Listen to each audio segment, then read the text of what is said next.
আসসালামাইকুম বন্ধু এন্ড নমস্কার। আজকে একটা কথা নিয়ে আইছি যে নেশা করো, কিন্তু এমন নেশা করো যে নেশার দ্বারা অন্ধকার পরিবার আলোকিত হয়, যে নেশার দ্বারা সমাজ আলোকিত হয়।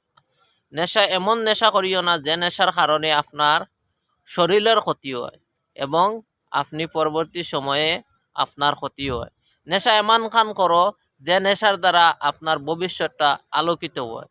এমন নেশার করো যে নেশার দ্বারা আপনার আশপাশের মানুষ আপনার দ্বারা যাতে আলোকিত হয় অন্ধকার থেকে।